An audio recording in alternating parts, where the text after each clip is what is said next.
talk about the fundamental counting principle.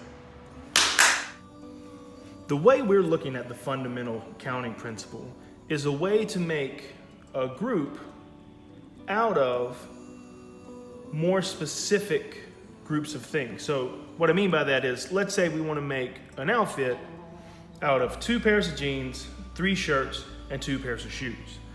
Now, could you wear more than one shirt? Sure. But we're saying, what if I can choose 1 from the jeans, 1 shirt, and 1 pair of shoes? All right, we want to know how many different outfits we can make. The first thing we're going to do is we're going to create what's called a tree diagram. All right, when the numbers are relatively small, like the 2, 3, and the other 2, when the numbers are relatively small, the tree diagram's not bad. But the bigger the numbers, or the more things to choose from, the quicker the tree diagram gets a little rough to do by hand. But let's look at this. So first we need to choose a pair of jeans. So my first choice gives me jeans and jeans. So jeans 1, jean 2. Now, for each pair of jeans I choose, I have 3 shirts to choose from. So 1, 2, 3 branches. That's shirt 1, shirt 2, shirt 3. 3 branches for jeans, shirt 1, shirt 2, shirt 3. Now, notice that for each one of these, it's shirt 1, shirt 2, shirt 3, shirt 1, shirt 2, shirt 3. There's not 6 shirts, there's only 3. But from here, I have another split. So for each shirt I choose, I have, we'll call this shoe 1, shoe 2.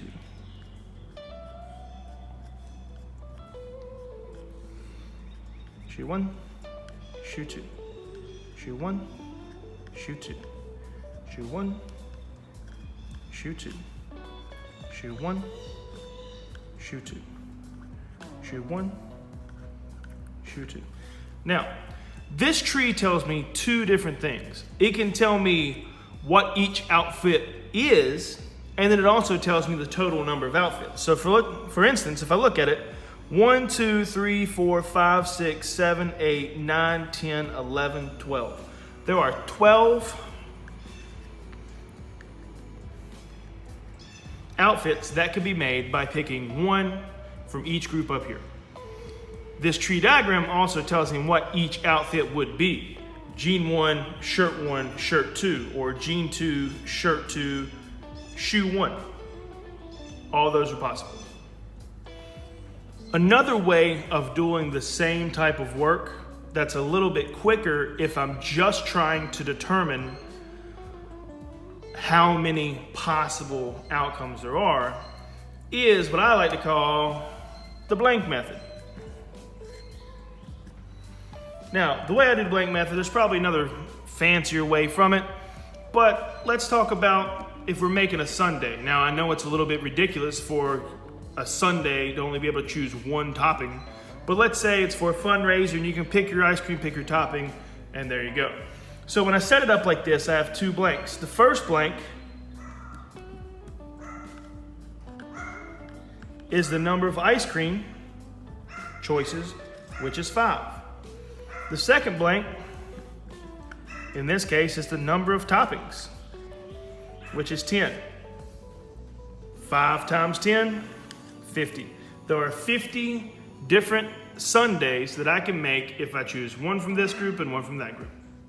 Phone numbers and license plates are a type of problem that a lot of math teachers like to use because it is similar to the fundamentals counting principle as how we're splitting up my tree, but when I look at it, I can set a rule. I can set a rule that makes you figure out what numbers I can put in each blank.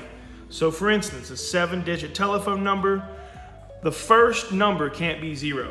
So what goes in the blank is how many numbers you could possibly use. And that's what I'm putting in each blank. So for the first blank, I can use the numbers 1 through 9. All right, because I can't use 0, so 0 is not possible. And anything bigger than 9 is a 2-digit number, which that wouldn't go in the blank anyway. So for the first one, there are 9 possible numbers. Now, notice in the problem, it doesn't tell me that my telephone numbers can't repeat. I mean, everyone's seen a movie where they had 555, 5555. All right, so numbers can repeat. So when I look at the rest of my numbers, I'm using the numbers 0 through 9, not 1 through 9.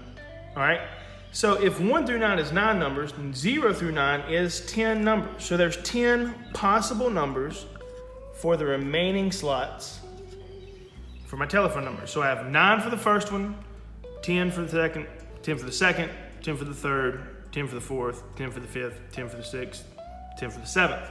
Now, to figure out how many numbers this is, I just multiply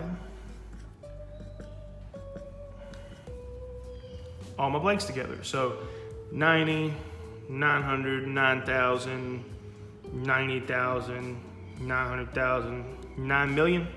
So 9 followed by 1, 2, 3, 4, 5, 6 zeros. There's 9 million possible telephone numbers. This situation is another counting principle problem where I would use the blanks. You could use a tree, it would get kind of big, but if I set it up, I'm gonna have 4 blanks, all right? So Bob, Ted, Chris, and Marcy are all racing each other, all right? We wanna know how many possible ways for someone to come in first, second, third, or fourth, all right? Now, in coming in first, it could be any one of these 4 people. So there are 4 possible people that could come in first, all right? Now, so if someone's came in first, that means that, let's say one person has came in first, there are 3 people left that could come in second.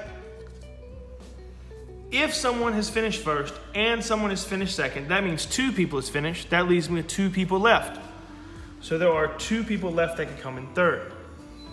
Once someone's finished first, someone's finished second, and someone finishes third, there's only 1 person left.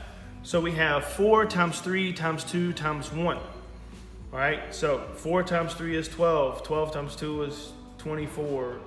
24 times 1 is 24. So there are 24 ways that Bob, Ted, Chris, and Marcy could finish this race. Now go do your work, and then have some